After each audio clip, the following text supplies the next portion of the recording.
Salam sejahtera, terima kasih kerana bersama dengan saya di Nazilin Unity Channel. Sekali lagi, Anwar Ibrahim menunjukkan bahawa beliau adalah Perdana Menteri yang paling tepat untuk rakyat Malaysia buat masa ini. Apa yang menariknya ialah, sekali lagi, mulut-mulut puaka para pembangkang, khususnya Perikatan Nasional, ditutup sekali lagi rapat-rapat oleh Anwar Ibrahim. Bukan dengan fitnah, bukan dengan sumpah serana. Anwar Ibrahim menutup mulut puaka pembangkang, khususnya para walaun, tapi kali ini dengan tindakan yang paling luar biasa. Ini sekali lagi harga diesel diturunkan bermula hari ini. Bayangkan, ini adalah kalau tak silap dah kali ketiga Kerajaan Perpaduan Madani pimpinan Anwar Ibrahim menurunkan lagi harga minyak. Harga minyak diesel dari RM3.23 turun lagi 5 sen bermula hari ini kepada RM3.18 seliter. Jika ditambah-tambahkan sejak penurunannya, harga minyak diesel sudah turun menghampiri 20 sen atau 30 sen. Saudara, itu satu nilai yang cukup besar. Dan dijangkakan penurunan harga minyak diesel ini akan terus berlaku lagi. Harga runcit diesel di Semenanjung Malaysia turun lagi sebanyak 5 sen bermula hari ini sehingga 4 September depan dengan harga terbaharunya ialah RM3.18 seliter. Ramai penganalisis politik dan juga pemerhati politik mengatakan ini akan membuatkan parti pembangkang akan lebih kehilangan modal politik, khususnya dalam mana-mana ceramah kempen. Kerana kalau sebelum ini mereka mengejek Anwar Ibrahim dengan harga minyak turun, kali ini betul-betul minyak dah mula turun. Sekarang ini entah apa lagi yang bakal dibuat atau menjadi modal politik kepada parti pembangkang, kerana mereka telah kalah teruk sebelum ini kepada Anwar Ibrahim. Saudara-saudara sekalian, serentak dengan penurunan harga diesel ini, harga runcit petrol Aron 97 juga telah diturunkan sebanyak 5 sen kepada RM3.42. Kementerian Kewangan MOF dalam satu kenyataan hari ini memaklumkan penetapan kadar harga itu adalah selaras dengan tren penurunan harga pasaran minyak dunia ketika ini. Kerajaan akan terus memantau perkembangan pasaran dan menyelaras harga runcit minyak dengan mengambil kira pergerakan harga pasaran minyak dan juga menyokong kestabilan harga menurut kenyataan itu.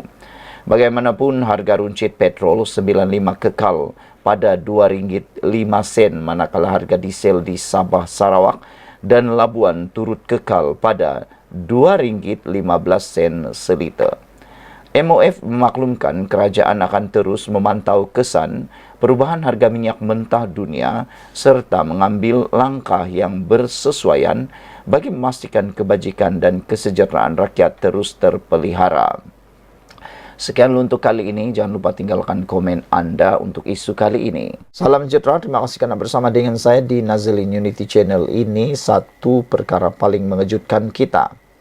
Apabila pendakwaan meminta supaya Daim memeriksa kesihatan mental, ramai netizen kata, kenapa dengan Daim ini sehingga dia perlu pendakwaan mahu supaya Daim pergi buat pemeriksaan kesihatan mental. Apa yang jadi dengan Daim Zainuddin, kata mereka. Kalau betul Daim Zainuddin dihadapkan perlu memeriksa kesihatan mental, apa masalah kesihatan mental Daim Zainuddin?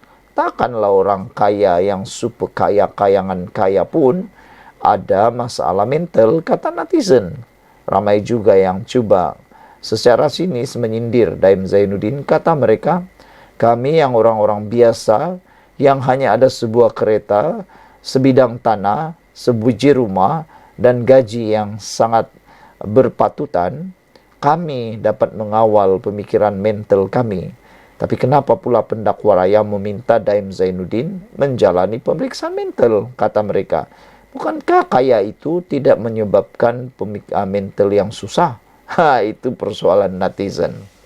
Ataukah kerana terlalu kaya menyebabkan mental terlalu tertekan, kata netizen juga. Pendakwa raya hari ini meminta Daim Zainuddin menjalani penilaian mental untuk menentukan sama ada dia layak untuk dibicarakan bagi kes pengisytiharan asetnya. Timbalan pendakwa raya Wan Sarudin Wan Ladin memberitahu Mahkamah Session Kuala Lumpur hari ini bahawa laporan Hospital Asunta mendiagnosis lelaki berusia 86 tahun itu menghidap pelbagai stroke. Pendakwa raya mengambil maklum bahawa pemeriksaan kesihatan hospital swasta mendapati keadaan bekas Menteri Kewangan itu menjejaskan langkahnya yang mengakibatkannya kerap terjatuh. Mahkamah boleh mengarahkan dia, Daim, dihantar untuk pemeriksaan keadaan mentalnya di hospital kerajaan yang diwartakan, kata Wan. Bagaimanapun, Peguam Bela Daim Nizamuddin Abdul Hamid membantah permohonan penilaian mental itu, berhujah tertuduh hanya mengalami penyakit fizikal dan bukan mental. Kata beliau, kami telah diarahkan olehnya bahawa dia memahami pertuduhan itu. Kita baru jumpa tertuduh, mental dia okey. Kita tak nampak keperluan untuk penilaian mental, kata Nizamuddin. Daim dikecualikan daripada menghadiri sebutan kes pagi ini. Hakim Perbicaraan Azura Alwi kemudian menetapkan 17 Oktober untuk memutuskan sama ada hospital kerajaan yang diwartakan seperti Hospital Kuala Lumpur menjalankan penilaian mental ke atas Daim. Pada 29 Januari, Daim minta dibicarakan kerana gagal mematuhi notis SPRM untuk mendedahkan aset merangkumi 38 syarikat, 25 bidang tanah dan hartanah, 7 kenderaan mewah dan 2 akaun dana pelaburan. Isterinya Naima pula 66 tahun juga menghadapi pertuduhan sama kerana gagal mendedahkan aset, membabitkan pelbagai tanah hartanah dan kenderaan mewah. Dituduh melakukan kesalahan itu antara 13 hingga 14 Disember tahun lalu. Pasangan itu boleh dipenjara sehingga 5 tahun dan denda sehingga RM100,000. Daim dibebaskan dengan ikat jamin RM280,000, manakala Naimah pula dijamin RM250,000. Pertuduhan dirangka di bawah Seksyen 36 dalam kurungan 2 Akta SPRM 2009. Sekian untuk kali ini. Jangan lupa tinggalkan komen anda, tekan butang subscribe. Bye-bye. Salam sejahtera. Terima kasih kerana bersama dengan saya di Nazilin Unity Channel. Muhyiddin patut contohi Najib.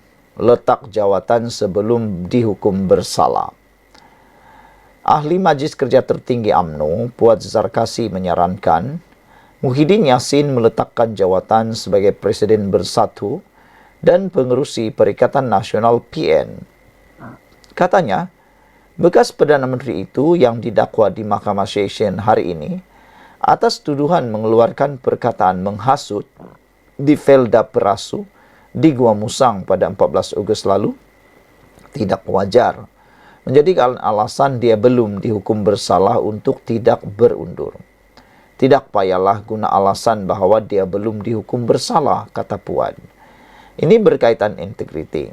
Dia didakwa rasuah kerana isu jana wibawa. Hari ini pula dia didakwa kerana isu 3R, Raja, Agama dan Kaum.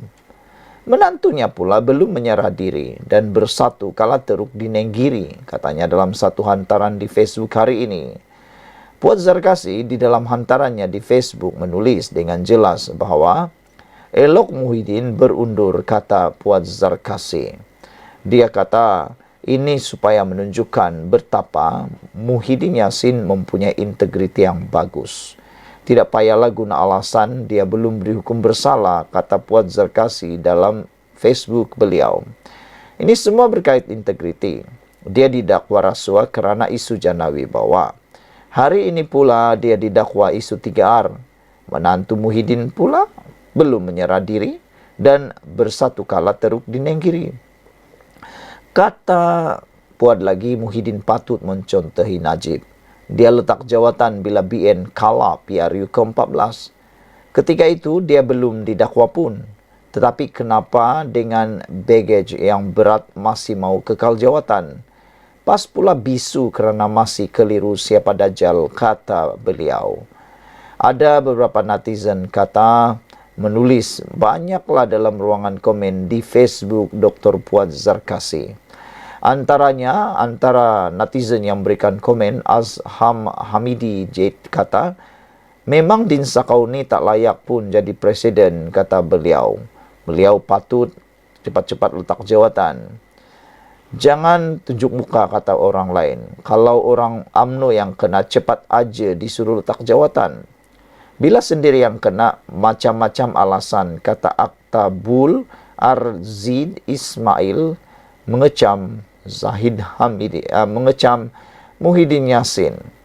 Sembang apa Puad ni, kata seorang Azhar Nayan, presiden yang ada DNA 47 patutnya hang desak letak jawatan, kata Azhar. Kini, apa yang lebih menarik ialah letak, kata beliau, Puad ni apa yang gamaknya, kata beliau lagi. Ini kata Nur Aribwa Hamis, tembak kaki sendiri lagi. Kenapa tak suruh bos Datuk itu yang memang dah tentu ada 47 kes prima facie letak jawatan. Datuk Seri Zahid Hamidi tidak didakwa sebab katanya. Betul, saudara-saudara sekalian, itu ialah apa yang diberikan oleh netizen berkait dengan tindakan pendakwaan terhadap Muhyiddin. Puad berkata Muhyiddin sepatutnya mencontohi Najib Tun Razak, tapi ramai juga yang menyerang Puad semula. Kata beliau, Najib dia letak jawatan bila BN kalah PRU 14. Ketika itu dia belum didakwa pun. Tapi kenapa dengan kamu pula diam, kata Puad Zarkasi. Sebelum ini, di label teruk, lebih teruk daripada Dajjal, Presiden UMNO Ahmad Zaid Hamidi berkata, pada hakikatnya yang bersifat Dajjal ialah PAS sendiri. Presiden PAS Abdul Hadi Awang menyifatkan UMNO sebuah parti rosak dan meneruskan agenda kebendaan bagi menegakkan kerajaan. Presiden Bersatu itu hadir hari ini di hadapan mahkamah bagi pertuduhan mengikut Seksyen 4 dalam kurungan 1 Akta Hasutan 1948. Dia bagaimanapun mengaku tidak bersalah dan mohon dibicarakan ketika perbicaraan di pertuduhan dibacakan. Sekian untuk kali ini. Jangan lupa tinggalkan komen Anda. Tekan butang subscribe. Kita jumpa lagi. Bye-bye.